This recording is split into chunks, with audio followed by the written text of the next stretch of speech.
नमस्कार पशुपालक मित्रांनो, सूरज गोटफार्ममध्ये आपलं स्वागत आहे. मित्रांनो, पावसाळ्याचे दिवस आलेले आहेत. मित्रांनो, आपल्याला पावसाळ्यामध्ये आपल्याकडे एक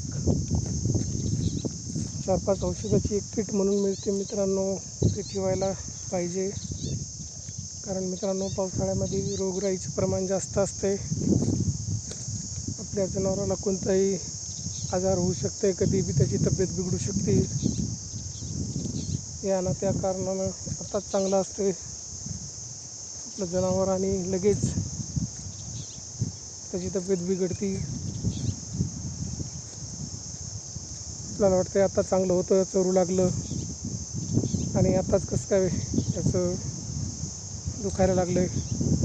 म्हणून दुखू लागलं तर आपल्याला डॉक्टर उपलब्ध होण्यापर्यंत किंवा रात्री बेरात्री आपल्या जनावराला काही तब्येत बिघडली तर उद्यापर्यंत डॉक्टर उपलब्ध होत नाही किंवा तज्ज्ञ माणूस उपलब्ध होत नाही. म्हणून आपल्याकडं प्रथम उपचाराची काही 4-2 औषधं आपल्याकडे ठेवायला पाहिजे. मित्रांनो, सगळ्यात महत्त्वाचं की पावसाळ्यामध्ये जनावर आपलं सोडल्यानंतर हिरवंच खायला मिळते. मित्रांनो, हिरवं मिळाल्यामुळं जनावराला संडासची शिकायत होण्याची शक्यता असते. त्याच्यासाठी आपल्याकडे सल्फाबोलस म्हणून मार्केटमध्ये मिळते. मित्रांनो, ते आपल्याकडे एखादी स्ट्रीप आणून ठेवायला पाहिजे.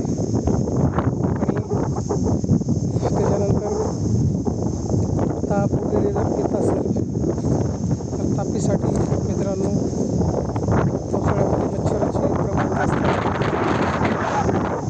प्रमाण बी असते. मित्रांनो, त्याच्यासाठी आपल्याला मेनोलेक्स म्हणून गोळी मिळते. ती गोळी मेनोलेक्स बोलस या नावाने मिळते मार्केटमध्ये. त्याची एखादी स्ट्रीप 4-2 गोळ्या आणून ठेवणं गरजेचं आहे. मित्रांनो, त्याच्यानंतर एखादा चारा खात असताना चाऱ्यावर एखादा जर किडा असेल, किडा गेल्याच्यानंतर होत नाही, जनावर फुगल्यासारखं होते. म्हणून आपल्याला एखादं टायरिलची 1-2 बाटल आपल्याकडे ठेवायला पाहिजे. मित्रांनो,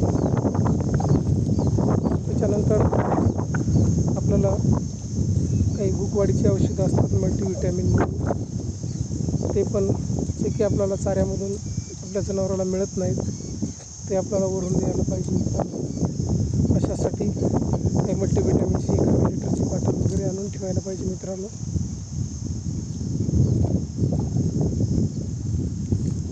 अशा पद्धतीनं आपल्याला प्रथम उपचार म्हणून आपल्या शेडमध्ये 4-2 औषधं असणं गरजेचं आहे.